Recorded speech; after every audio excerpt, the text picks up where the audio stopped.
Hello! Welcome to day 4 of Kenya. It has been a very long day. If I seem kind of out of it, it's because I just crashed and I'm now just chilling at this point. But it's been a very good day overall. We got up super early this morning.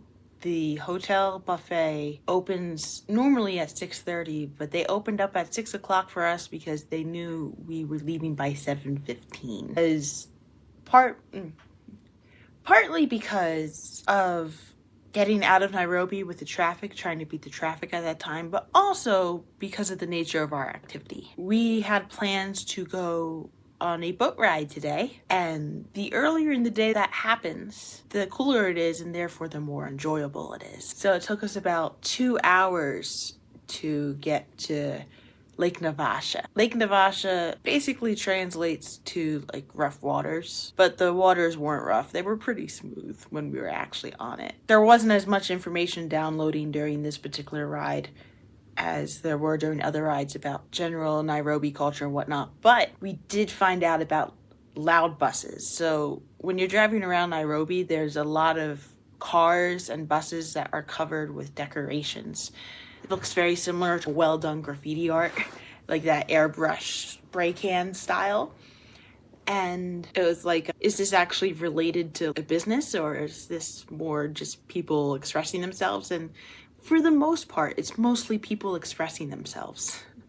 It's not really related to a business. They just like their car and they're decorating it. I've never seen a car in America tripped out like that. And I'm not sure if it's legal in America, to be quite honest. You'd see that and go like, oh, that person's breaking the law. But here it's like, hey, this looks very nice. It's a nice flavor to the environment. But also there's quite a few buses that are covered in decorations. Not today, but earlier I saw a Tupac Shakur bus. I've also saw a Steph Curry bus. But in general, there's a bunch of buses, and it turns out that there are loud buses in which, if they're highly decorated, they're more like a party bus. They're likely to be playing loud music, and they're likely to be going super, super fast. They also have a huge television screen inside that's showing stuff, which I actually noticed after she mentioned that with our coach.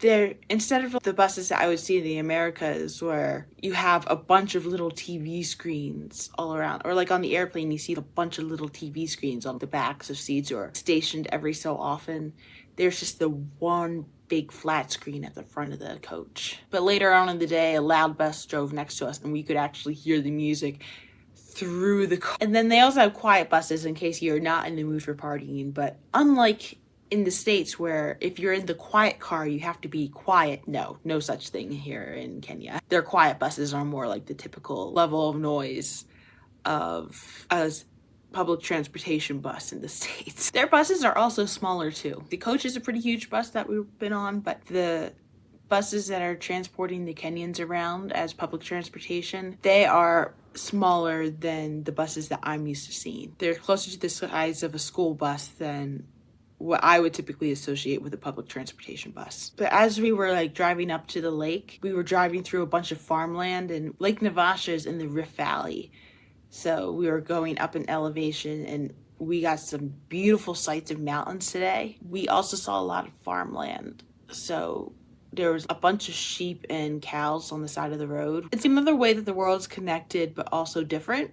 Because I remember driving by a bunch of farmland when I was in Ireland, and there was a bunch of sheep, but the sheep that are in Africa are different from the sheep that are in Ireland. The Irish sheep was larger. They had the black faces with the white wool. The sheep here have more white faces, actually, and some of them have the white wool and some of them have brown wool. I'm pretty sure that the breed of sheep in Africa is different from the breed of sheep that I saw in Ireland.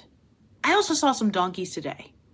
I was not expecting to see donkeys, but they made me very happy. It's another thing that falls in the category of, you see so many drawings of it. In the United States, you have the association with the Democratic Party of the donkey, and it's not the nicest drawing of them when it happens because they're meant to be mascots and to act as characters in our political narrative. But just being faced with the reality of actually looking at a live donkey and just seeing it nibble grass and just living its best life, I mean, they were pretty adorable. Someone else mentioned, well, Becky, have you made like a donkey plush with you? Do you have a donkey plush with you?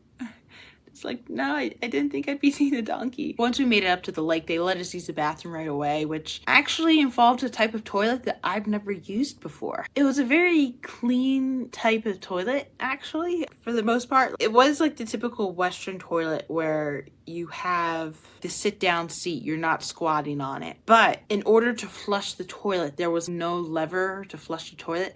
There was a bucket of water and a pitcher inside the bucket of water, and after you used the bathroom, you had to pour a bucket of water down to follow your bodily waste to make sure that it all got flushed down. I put the toilet paper in there because I was used to doing it, but now I'm not so sure that that's what I was supposed to do. But I must have been able to go through because toilet paper is not as thick as some of the stuff that can come out of humans, yeah? And there's like a water cooler that served as a sink, but there was no soap. So I ended up having to use hand sanitizer to make sure that my hands were sanitized afterwards, which is probably a more American idea than it is here. I actually enjoyed how quiet that toilet was. I don't like it when toilets are noisy. And then we started preparing to get on the boat, so they split us into groups for the boats. We also had to wear life jackets, and it's been a while since I wore a life jacket, but I love wearing life jackets actually. And there was like a huge orange life jacket. One of the other people in the group had a nice orange shirt on today, and when she put on the orange life jacket, it color coordinated with her perfectly. There were 3 different boats that we were split into, and we were guided around to a dock, and there were stepping stones to the dock, and then we went inside these boats. They were a bit bigger than canoes. They weren't quite rowboats. They may have been more canoes, but they were wider. There were seats that were sitting on them. One of the other people in the group, she had a camera that her brother gave in preparation for this trip. So she had the long angle attachment on her camera and she was taking pictures throughout the entire time, which was great. And as we were going through, we got to see all of the different lovely animals. Also, we saw our first hippo before we even got onto the boat. So there was a hippo lying on the grass and we were just spending some time looking at the hippo. I did bring a pair of binoculars, but I didn't really use them that much. My mom did tell me to try to figure out how they worked before I went, but I figured they're binoculars, how hard could they be? Apparently they were somewhat hard. I only was able to see through one part, like one eye of the binoculars. I got a pretty clear picture with one eye, and one of the other ladies in the group, she had a monocular. So it was like a binocular, but it was only with one eye. She's onto something there. But yeah, we saw one hippo just chilling on the grass, which was unusual because they're usually in the water. I found out later on from our tour guide from the boat that I was with that that was a loser male because hippos are very territorial and they have to fight to get their territory. And not every hippo wins the fight. Yeah?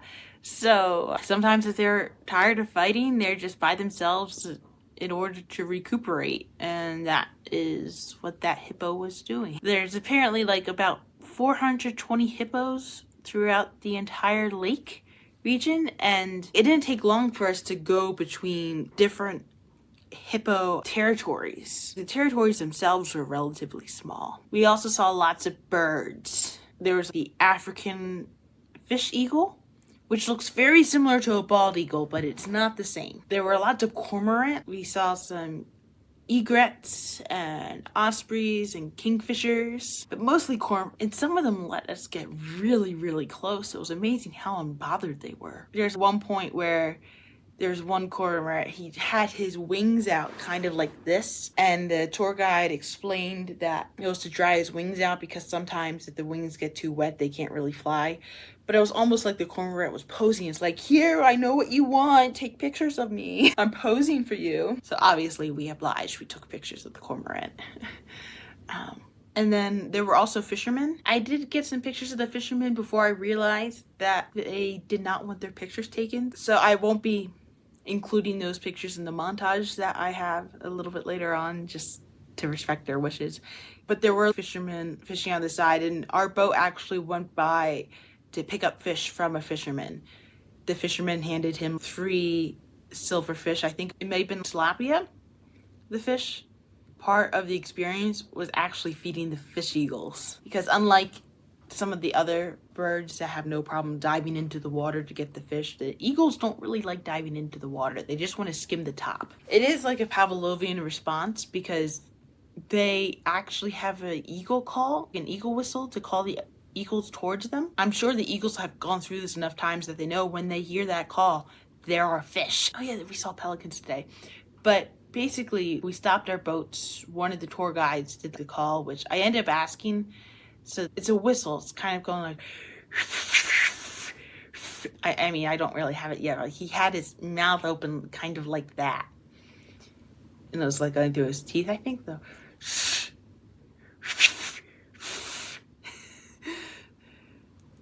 This will take me more practice to try to get that going. But the guide on our boat, Jack, he was able to do it really loud.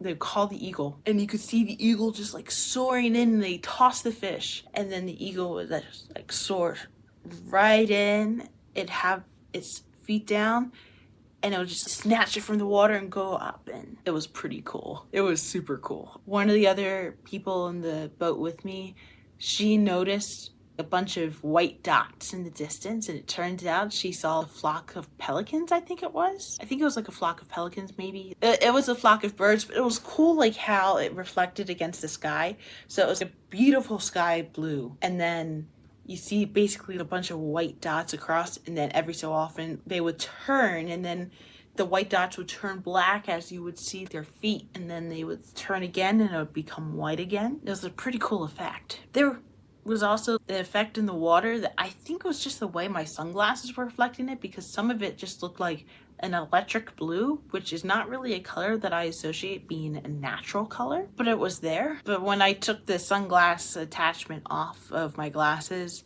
that color disappeared. So I think it was just the way my sunglasses were filtering it. And of course we saw hippos in the water. Often several boats would just gather around a hippo, and hippos are very good at playing peekaboo, I found out, because they need to breathe air, but they can hold their breath up to 6 minutes at a time. But there's basically a lot of bobbing up and down, and the hippo mostly stays in the water, but the face just pokes up just like that. And sometimes the hippo just yearns the mouth. Like we had one hippo just open the mouth just like that. It would poke up, and then it would go down again, and it poke up, and then it would go down again. We ended up going back to the part where we got off the boat, and we were going to go straight from there to our walking safari. Near the lake there, like very near the lake, it was only like a 5-minute bus ride. There was a park area, for lack of a better word, open fields or like open savanna area where we could actually walk among the animals. It's basically like, as long as you respect the animals, they will respect you. And they split us into 2 groups. I was part of the tour guide with Joseph, and Joseph was very friendly. He was like, there's one thing you need to know about me. I love questions. Which, when you hear that from a tour guide, it's like, yeah, you can just ask questions that come to your mind. And I am actually not the biggest question asker on this trip, which is amazing. There are other people who are super curious, and it's nice to hear their questions too, because I'm learning from them, because sometimes I don't even think to ask those type of questions. I was able to see zebras today. We started with the zebras, and oh my gosh, I was super excited to see the zebras. Their stripes are so vivid. It's like you see so much representations of zebras, and it's like, okay, there's stripes, like a zebra's a zebra, but then you actually see one in person, and I was impressed. And honestly, they struck me like smaller horses, but similar to a donkey, they are just like colored stripes. There was talk about how zebras have 2 stages in the womb with their genetics, so they actually start as all black, and then some gene marker gets turned on during their development, and that's how they develop the stripes. And their stripes are actually like brownish when they come out, and they turn to the black and white over time. If they're female, they'll keep some of the brown in them, but if they're male, they'll be mostly black and white like we typically see. And some of them have manes and some of them don't. I didn't realize there were maneless zebras that existed. And we did see a baby zebra. The baby zebra is just lying on the ground. And then we saw some wildebeest as well. We didn't get too close to the wildebeest. I liked the wildebeest's walk. It was like a very jerky walk, just lumbering along. And then we got really close to some giraffes. So we got close to a set of twin babies and their mother. The male went up close to the mother, and the mother just walked away. Like, why are you bothering me, kid? You could tell the giraffes were babies because you're looking at the giraffe, it's like, I was expecting it to be taller. And then you saw the mother giraffe, and it was like, oh yeah, this is the height we were expecting giraffes to be. We actually came across the mother while she was sitting down on the ground. Apparently giraffes spend most of their time standing, but they will sit down to digest their food. And she ended the process of digestion while we were there because we got to see her stand up, and it was impressive. She hardly struggled at all. After that, we went to see the impalas, and there were two impalas by themselves, and then there was a group of some impalas and waterbacks together. Joseph ended up asking us, do you want to see them together, or you want to see just the two impalas? And I said, how about both? One of the other people in the group was not happy with that decision, but she didn't know I was the one who said it. Because her favorite animals were impalas, and she just wanted the impalas by themselves. As it turns out, the impalas just kind of gathered. We just walked closer and closer to the impalas, and they intermingled with the waterbacks. Which, on the boat trip, we actually did see some waterbacks as well, and we were able to get super close to them. It was amazing just how unbothered they were. It's amazing just watching these different type of animals stand together in a herd, and they're actually cooperating with each other. Like, I didn't realize that they could get along with each other like that. And although the waterbacks did chase after some of the impalas, or cause some of the impalas to scatter. Now, I didn't realize that impalas were animals until this week. And they looked very deer-like to me. Although there are no deer in Africa, as I found out. There are two different families, the deer and the antelopes. Basically, antelopes are a catch-all term for various types of animals like the impalas and the waterbacks and gazelles. I thought antelopes were just one particular animal. They were pretty cute. Just like all the animals, they were just very fun to look at. We went back to the bus after that. We went to go have lunch. On our way back, we stopped by Nafasha Sopa, like this kind of resort area, and we had a buffet while we were there, and we had to pay for the drinks, but they offered us a welcome drink. So I had pineapple juice. There was also marshmallows dipped in chocolates on sticks, so obviously we took that as well. And the marshmallows here are denser than they are in the States.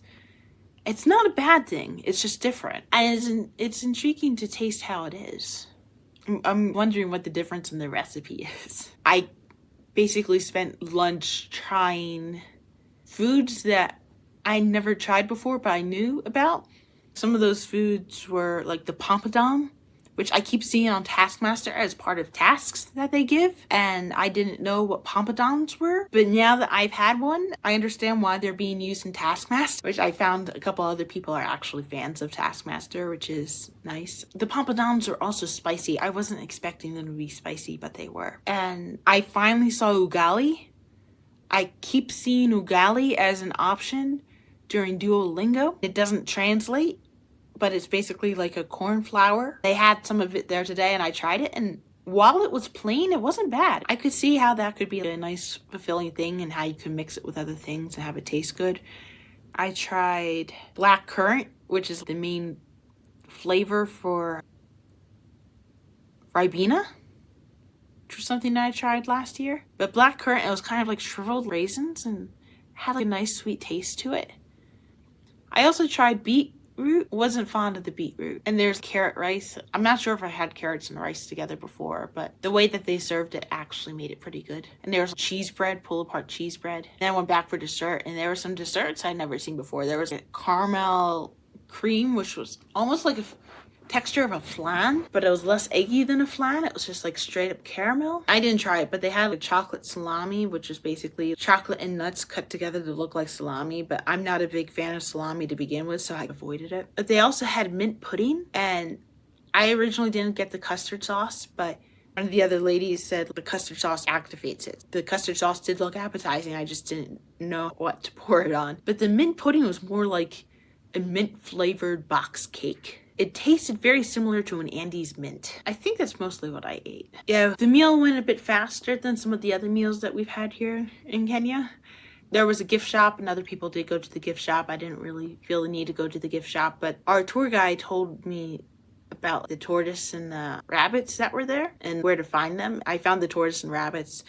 One of the tortoises has the same name as someone else in our group, which that same person ended up taking a while to come to the table. That's probably why she found out that the tortoise had the same name as her. But I got some good footage of them, and it was so relaxing to watch rabbits. I love watching rabbits. They look different than the rabbits I had in my backyard at home, but like some of them were baby rabbits and I could see them nibble on stuff, and I find watching rabbits very comforting. I used to see rabbits in my backyard all the time for years, but this past year they haven't really been showing up because one of my neighbors got a new dog, and the new dog makes itself known because it loves to bark. It's definitely the attention bark, the bark that's like, I want attention. The puppy's just learning how to live on with the world. But yeah, it means we've seen a lot less rabbits this year, unfortunately, so it was nice to get that rabbit refill. And the tortoises were just moving along too. There's this one tortoise that was going for a spot that two rabbits were resting for, and it just nudged the rabbits, just like, I'm going here. It's my spot now, rabbits. And the rabbits just skittered away. So then we had the bus ride home, and I was knitting pretty much the entire time. I reached the point that I didn't know what was going on. I ended up having to ask for help with the beading part because I wasn't sure how to do it. And the knitting designer that was with us, she attempted to show me how to do it on the bus, but it was too stop and go. So she showed me in the lobby, and I had a bunch of hooks that I thought could have done the job, but turns out none of them worked. I didn't really know the proper sizes. It was just like a bunch of hooks that a relative gave me, and they looked thin enough that I thought they could have, but no. The knitting designer ended up lending me her hook so I could continue on with my knitting. I was pouring beads in the bus. That was a very tricky proposition. It was a very quiet bus ride home, and the tour guide gave us the safari download of what to expect for the next half of our trip because we're leaving the hotel tomorrow and going to a different location about 4 hours away. On our way home, we did stop by the escarpment where we could actually see some mountains and see the valley area, and it was a lovely thing, although it was by some shops. The owners of the shops had no problem coming up to us trying to sell stuff, so if you don't want to buy things, you just say no thank you. And there was someone who was giving me quite a bit of information about the valley while simultaneously trying to sell me a wood carving. It's like, I don't want the wood carving, thank you, but thank you for the information. There were like 3 different mountains. It was like Mount Longo, if I remember right, was one of them.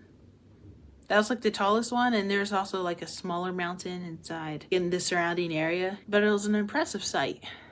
And also there was a washroom that was offered, although we were told that it was kind of like a squat toilet, and honestly I didn't really feel the need to go down to use it, but it was impressive to see where it was in location to the site. You look out at the site, and then if you look down over this way, it's like toilet. It was just like a shack that everything would just be dropping down below, essentially.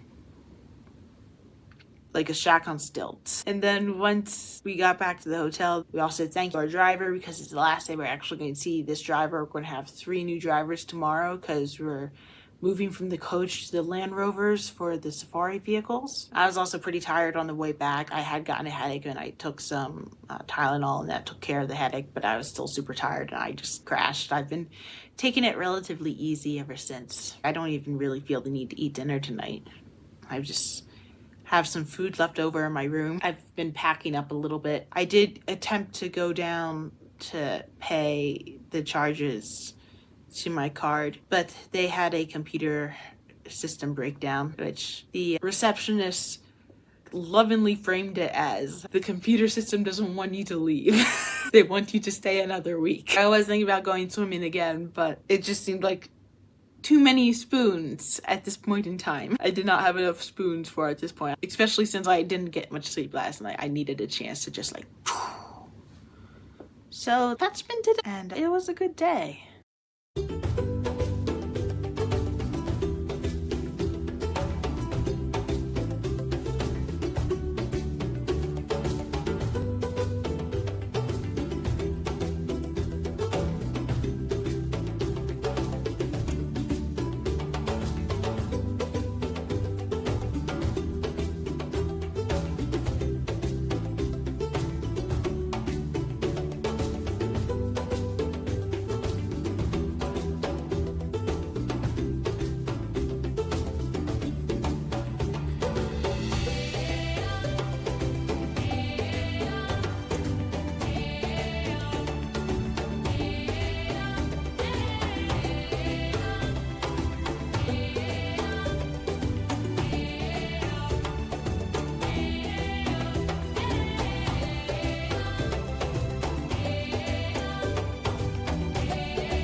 Beautiful. Can we all see it? Mm-hmm.